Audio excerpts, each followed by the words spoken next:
entire force will be commanded by Murat, King of Naples.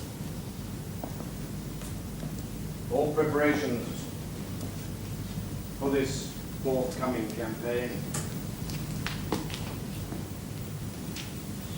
if the event should occur, shall be made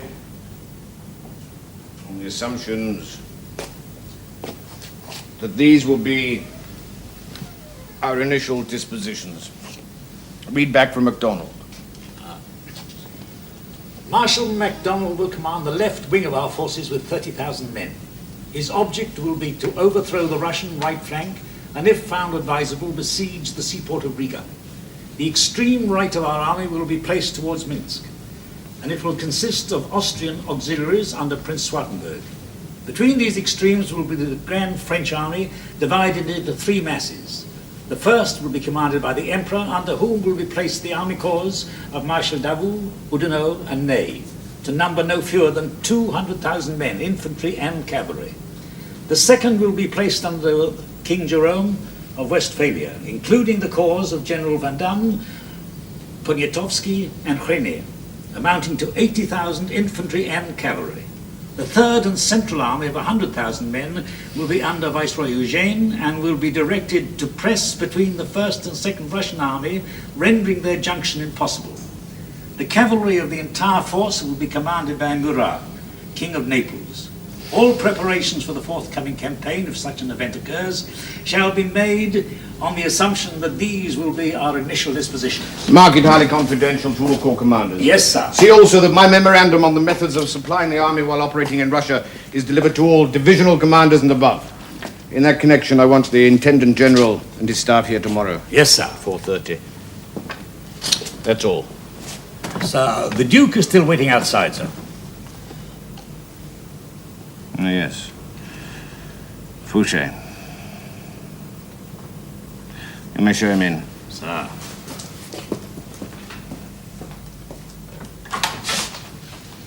Majesty will see you now.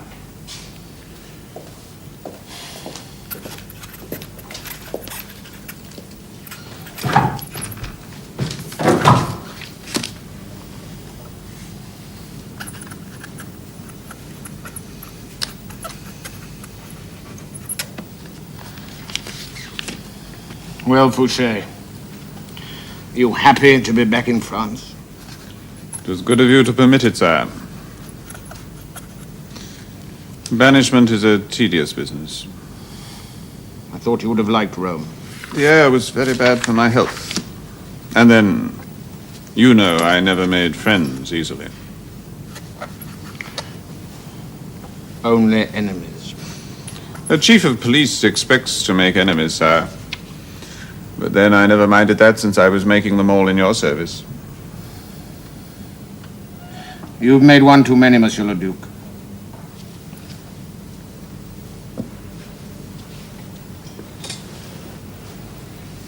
You've made one of me. I could have had you shot for trying to negotiate with England behind my back. Not negotiate, sire, never. I just wanted to see on what terms peace could be arranged. I wasn't to know you'd embarked on the same course yourself. It was most unfortunate. It made the English very suspicious. Still, my only regret is that I lost your regard in doing it. You nearly lost your head. I never placed much value on my head, sire. Anyone who's lived through the last 20 years would be a fool if he did. Be careful all the same. It was only the memory of your service to the revolution that saved you last time. It won't save you again. Oh, we can all outlive our usefulness.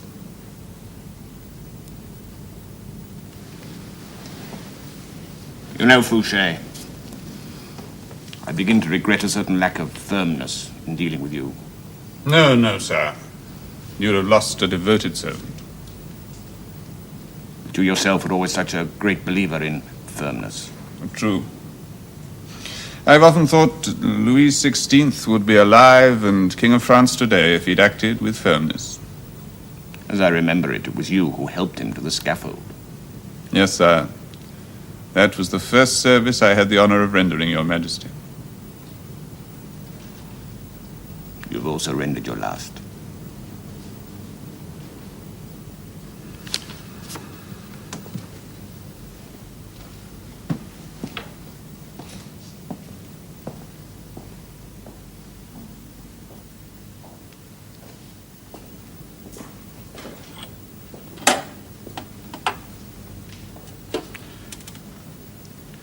I suggest you return to your chateau and finish your memoirs. Oh, memoirs? I leave those to others. No, sir. I asked for this interview because I've been working on something else. A memorandum. The last time you presented me with a memorandum, I ended up divorcing my wife. Ah, that was an occasion on which I more happily anticipated the true course of events. I trust the Empress Marie-Louise is in good health. She's well. What's your memorandum? It's a detailed exposition of all the reasons why I think the coming campaign against Russia should be abandoned. Interesting. It's the product of 3 months' hard thinking and writing, sir. I've been engaged on it since I returned to France. Your industry is to be commended. Will you read it? I've already read it. Read it, sir? Read it. How can that be? It was brought to me a week ago, or at least a copy. Ah. The police. Precisely. I knew I was being watched. You see, the department which you built up with such care continues to be a source of pride to us all. I had thought to surprise you with the argument. You never cease to surprise me, Monsieur le Duc, if that's any consolation to you. Did you read it all? Every word. You betray an author's vanity. I have no literary ambitions, sir. You do better to cultivate those than most others. Oh, I see you actually doubt whether I've been through it. Oh, forgive me, sir, but... Oh, well, let me see. How will this do? You tell me that I am the absolute master of the finest empire the world has ever seen. That all the lessons of history demonstrate the impossibility of attaining universal monarchy. You tell me that the time is ripe for consolidation, not acquisition. Since what I shall acquire in extent, I shall lose in solidity. You talk of the extent of the country, the poverty of the soil, the rigors of the climate, the extent of our communication, the size of the opposing forces. You say we will arouse not only the opposition of the aristocracy, but the fanaticism of the peasants. You talk of the English, as always, waiting in the wings. And the possibility of discontent and intrigue behind my back in France. Do I do it justice? More than justice, sir. I wish it might have taken me so little time to write. No, you enjoyed doing it. That was the main thing. It passed the time for you. In fact, your pleasure was so evident, I instructed the police to allow you to finish it. I simply felt it my duty to make some observations on the current crisis. There's no crisis. Merely a war of a political character. I am forced into it by events. And remember, I regulate my conduct on the opinions of the army, not on the sentiment of you grandees. We grandees have made a contribution at home no less than the armies abroad. Made, yes. But you've become too rich. I've made you too rich. While you profess an anxiety for me, you're only apprehensive of the general confusion that would follow my death. Well, we must all think of France, sir. No, let me think of that! I've done well enough up till now. Present situation is merely a sketch of a picture that must be finished. There must be one universal European code, one court of appeal. The same money, the same weights and measures, the same laws must be in currency throughout Europe. I shall make one nation out of all the states of Europe, and Paris will be its capital. Only the Tsar of Russia prevents that from coming about. Do you follow me? Haven't I always?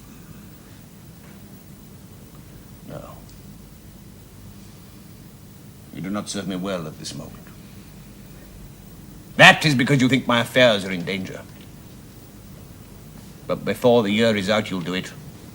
And you'll do it with the same ardor and zeal as you displayed in the days of Marengo and Austerlitz. Adieu, Monsieur le Duc. We go to fulfill another destiny. Be so good as to put a little confidence in your emperor.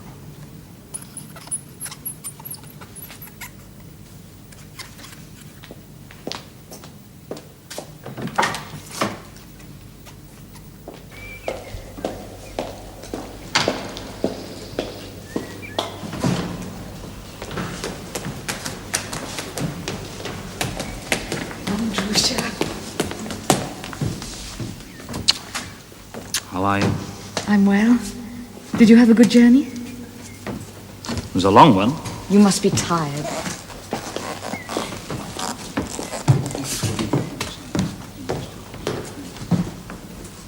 Are you staying for a while? No, I must leave tomorrow. For the war? For the army. The war has not yet begun. Pray God it never will. Come into the drawing room. Papa is sleeping before dinner. Bring some tea for Prince Andrei. How is he? He's well, but But difficult? he's getting old. Aren't we all?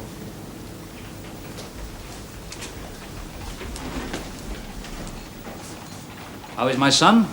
You'll see. He's with his tutor. He'll be down soon. You're looking better than when I saw you last. Army life seems to agree with me. You've got over the other? Countess Rostova. I don't think about it. Truly not? Now and then. I had a letter from Pierre. He says she's recovered from her illness but goes nowhere. He says you should try to forgive her for your own sake. She was confused, but he believes she truly loved you and still does. Perhaps. You should try, Andrei. I can neither forgive nor forget. That's a woman's virtue. Is that why you joined Kutuzov's army in Turkey? Pierre also wrote that Anatole had joined a regiment there. Andrei, you mustn't. What good would it do to fight a duel? You would just add one wrong to another. I must settle these things in my own way. Please, don't interfere. But you didn't find him. No, his regiment had been transferred to the army in the west, so I had a trip for nothing. Now, don't let's talk about me. Tell me, how are you getting on with father?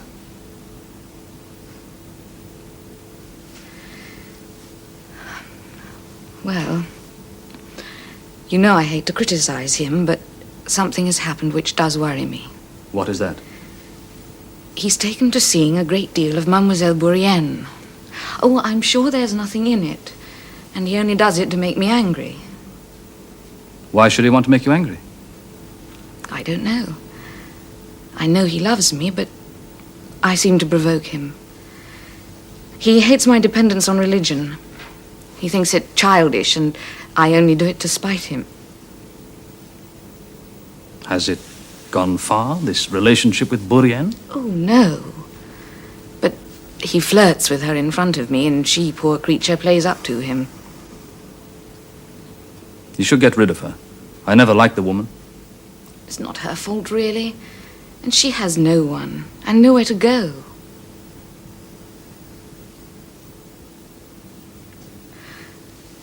Perhaps he'll get bored with it and stop doing it. Ah, Nikolenka, your papa is here. Well, you've grown. Hello, Papa. Hello. You'll soon be a man. Yes, Papa. How are you getting on with your studies? Very well. And what do you like best? Geography. Oh, why geography? Because I want to be a soldier, and you have to know where the countries are before you march into them. Naturally, he plays at soldiers a great deal. Are you going back to the army, Papa? Yes. Do you like being a soldier? Well, sometimes one has to be a soldier, whether one likes it or not. But it'll soon be all over, and I'll be back, and I won't be going away again. May I stay up and have dinner with you tonight? It'll be too late. Why don't we go and get your books? Then you can show me all that you've been doing. All right. He's very like you. I hope not. Napoleon has been massing his troops in Prussia and on the River Niemen for weeks. The Tsar can't ignore it. But still, he's made overtures in an attempt not to provoke a war. Do you think Napoleon is bent on war? He's bent on unifying Europe. I think he's carried forward by a conception of the role he must play. I thought everything had been arranged between the two emperors. I thought they were friends. Oh, I never thought it would last. To remain an ally of Napoleon, the Tsar must become his vassal. Napoleon knows no other form of friendship. Don't you agree, Father? What do you think, mademoiselle? You know how I value your opinion. You are French. Tell us what you think about your eminent countryman. Countryman. He's a Corsican who's too big for his boots. He's never a Frenchman. There. There's nothing like a woman to put a man in his place. We'll leave you to talk, Father. Come, Amélie. You can read to me.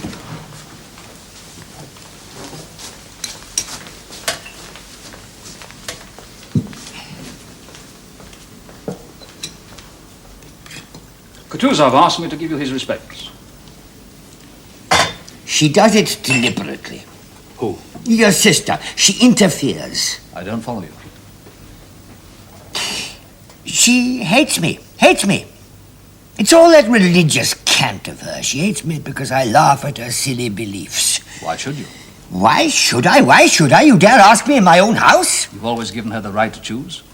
She's a silly, stupid woman. Stupid. She's very fond of you. She hates me. Do you think I'm a fool that I can't see it? How does she hate you, Father? Ah, you don't believe me, do you? You're on her side, naturally. I'm quite certain that she loves you. And you must be blind not to see it. If there's any cause of friction between you, it's as a result of that worthless woman who isn't fit to be my sister's companion. Oh, I see.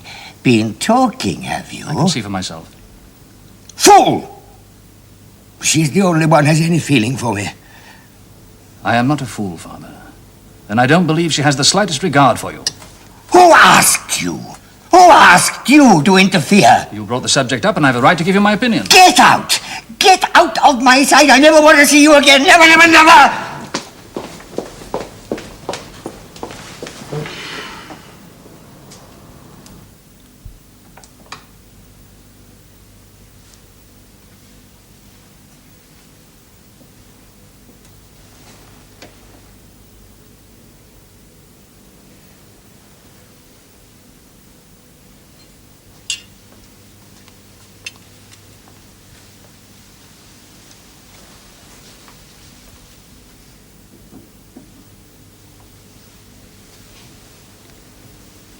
Are you really leaving? Thank God that I can. I'm only sorry that you can't. How can you say that? You're going off to this awful war and... Stay till morning. No, it wouldn't make any difference. He wouldn't speak to me. He does these things, but he doesn't know why he does them. Something seems to take possession of him. I'll write to him. It's better that way, believe me. It'll give him time to think things over. He loves you. He loves both of us in his way. Andrei, promise me one thing. If you meet Anatole Kuragin, don't pick a quarrel with him. It would be so degrading for you to fight a duel. Please. I can't promise that. But you must. No, don't ask me. There are things that a man must do. Don't worry. I never thought when you came home last time you'd be going away again. Hardly seems any time at all. The war may not happen. But you think it will, don't you? look after Nikolenka. And yourself. You should get married. Oh, my life isn't dependent on that. If I must remain as I am, then I must. But you would like to. Yes. But not to someone who just wants to make a good match. It'll happen for you someday.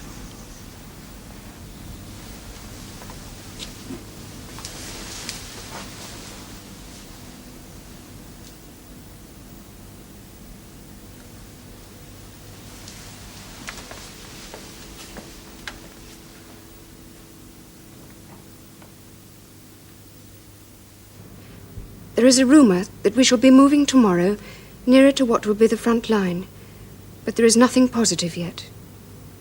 Whether the war will happen or not is something we cannot even guess at. They say Napoleon has left Paris and is on his way to Dresden, where all the princes and kings of Europe are waiting to dance attendance on him. Well, let them. Our own Tsar stands firm and demands that Bonaparte withdraw the armies he's massed on the frontier. If he does not, then most certainly we are at war. As you probably know, Mama and Papa have written begging me to come home, and indeed, I only came back to the regiment to wind up my affairs. Then all this broke out again. I would dearly love to come home, and nothing save honor would keep me here. But I cannot put my personal happiness before love for the fatherland.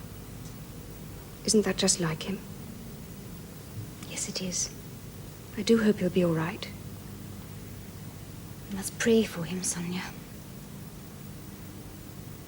Go on. He refers to me, then. Shall I read it?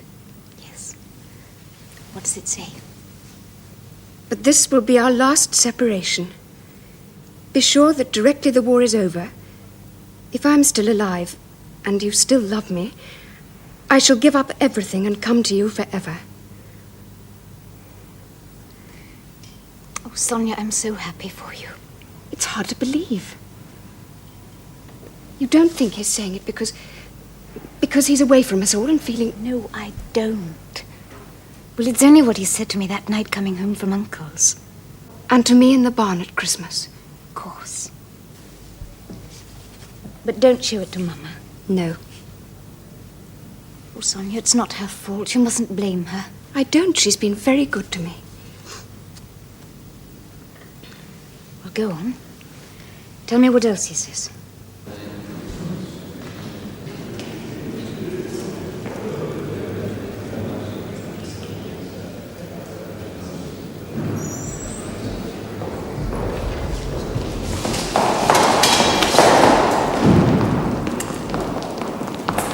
Volkonsky, I'm very glad to see you. Weren't you with Mikhail Kutuzov in Turkey? He graciously releases me, sire, to serve with the army on the Western Front. And how were things in Turkey when you left? Marshal Kutuzov was in the act of concluding a peace with the Turks. That sounds like Mikhail. Have you been attached to anyone here? Yes, sire, to the Commander-in-Chief. Good. Well, you may as well join us inside.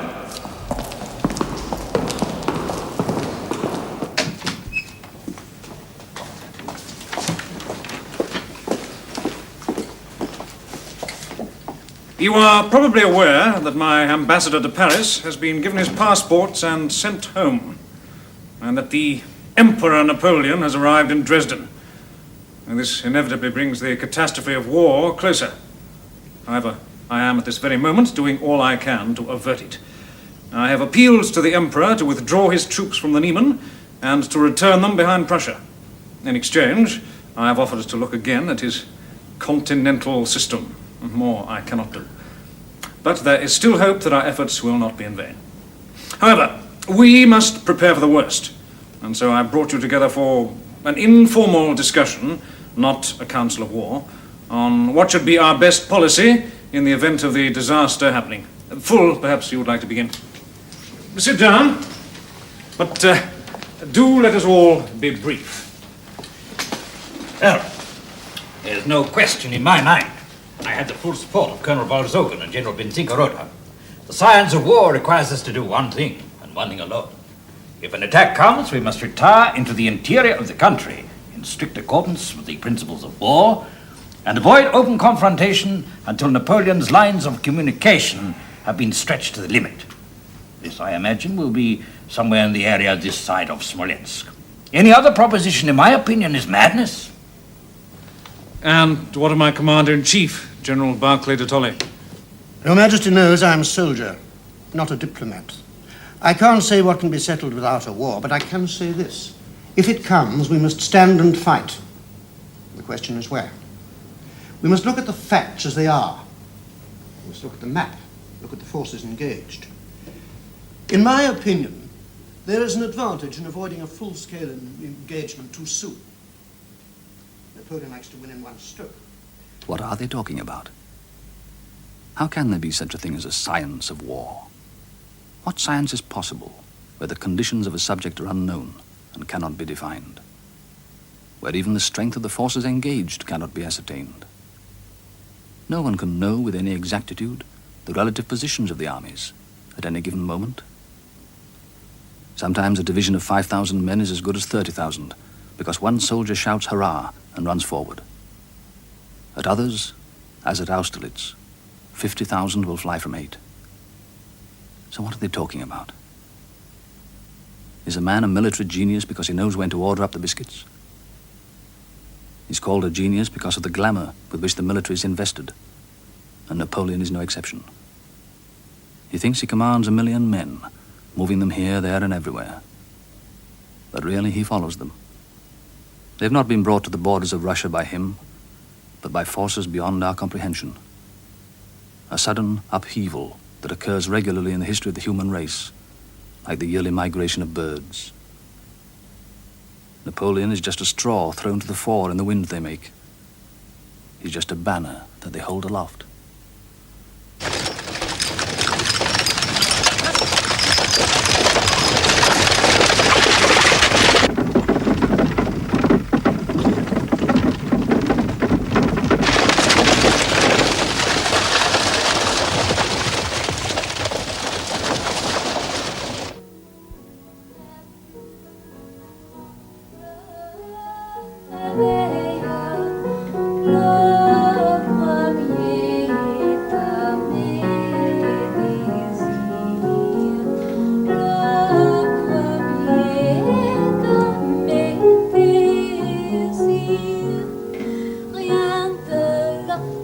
Don't stop playing, please.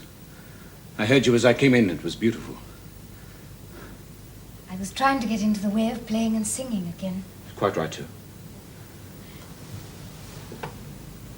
You don't think it's wrong? No, no. On the contrary. In any case, why'd you ask me? I don't know. Well, it's because I value your opinion so much. If it hadn't been for you, Oh, I've just come from Count Rostopchin's. The courier arrived with the mail, and there was a letter from Nikolai. Where is it? I've sent it up to your father. You are staying for lunch. Yes, of course, if I may, please. We haven't seen you for a week. What have you been doing? Well, thinking. Should I join the army or shouldn't I? I don't know. Look at me. What kind of a soldier would I be? Not a very good one. But you're no worse for that. Well, it's been tormenting me, though. Everyone is putting on uniform, and I feel out of it, and yet... I don't know. To tell you the truth, I don't want to go at all, really. Because I feel... I have this feeling inside me that I'm marked out to do something special here, in Moscow. Does that sound insane to you? It sounds very strange. Oh, yes. Yes, it seems so to me, too, and yet I don't know.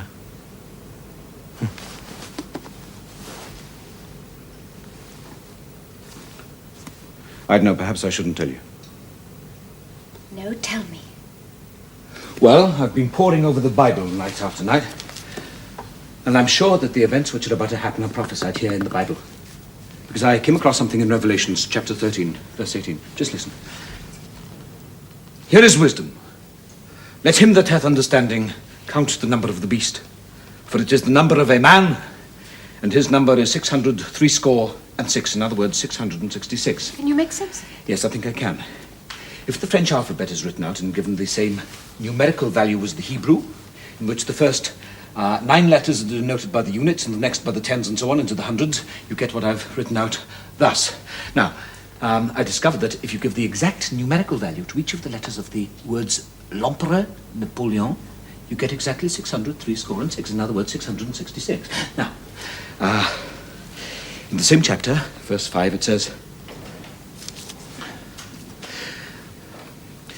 and there was given unto him, that is the beast, Napoleon, l'Empereur Napoleon, there was given unto him a mouth speaking great things and blasphemies. And power was given unto him to continue 42 months. Now, the French word for 42 is 42. If you apply the same system of numbers to the word 42, you get exactly 666. Now, yet again, this year of 1812, Napoleon, the French Emperor, l'Empereur Napoleon, reaches his 42nd year. Which indicates, well, at least I think so, that this year of 1812, he will reach his zenith of power. Pierre? Yes? Did you see about my business? Yes, just a moment, please. Did you see? What has all this got to do with you? Well, that's exactly what I asked myself. So I tried a variety of combinations of my own name in the same system, and nothing worked. Until I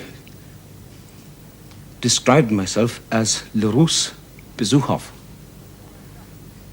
But it all added up to 666.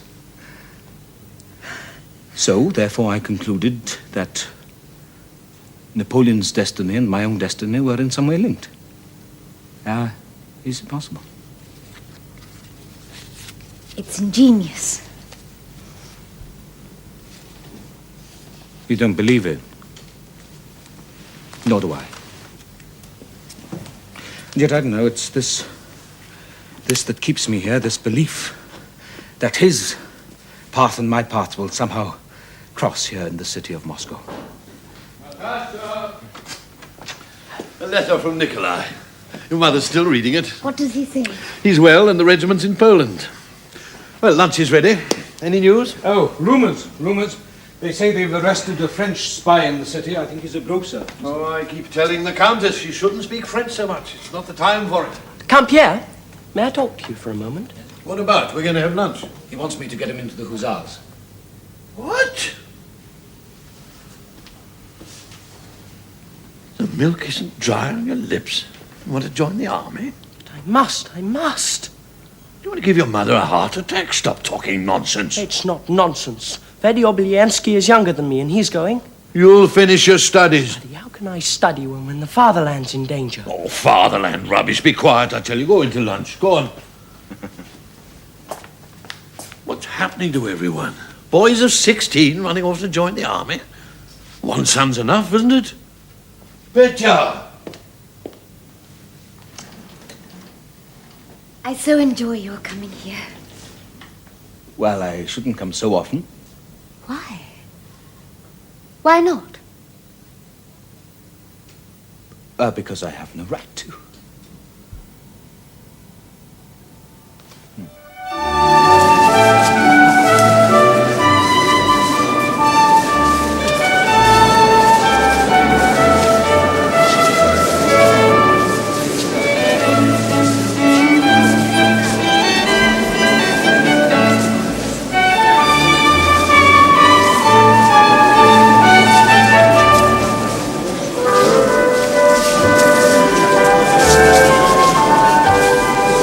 Your husband not wish to join the court here at Vilna, Countess? No, sir. He preferred to remain in Moscow.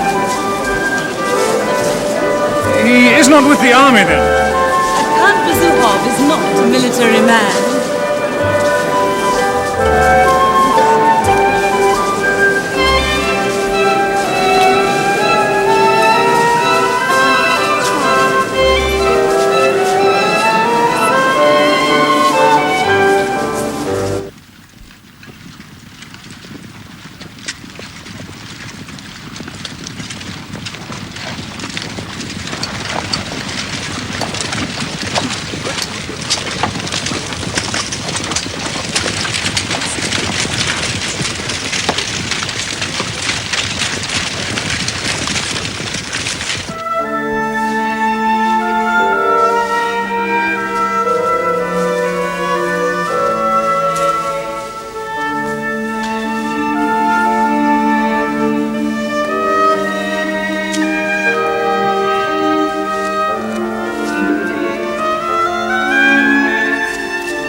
France! I have a word to say to you. 250,000 men are at this moment poised along this river bank. More will follow. Across the river lie the steppes of Russia, and then Moscow.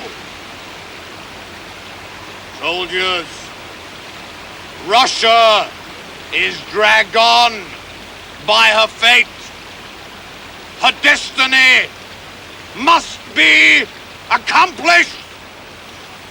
Therefore, let us march. Let us cross the Niemen. Let us carry the war into her territories. And I promise you that the peace we shall conclude will end the haughty influence of Russia in the affairs of Europe for the next 100 years! Soldiers! Your emperor is here! March!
To enter Russia without a declaration of war?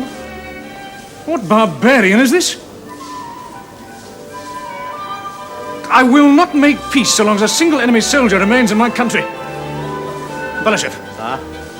You will take a letter to the French Emperor and hand it to him personally. You will, in addition, tell him what I've said.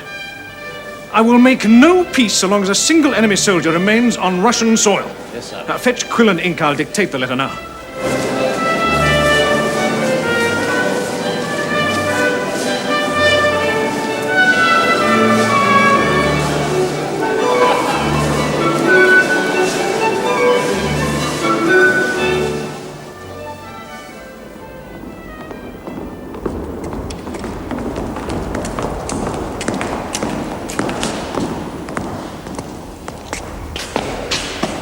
The Tsar was in this room. Yes, sir. If we had hurried a little, we might have caught him.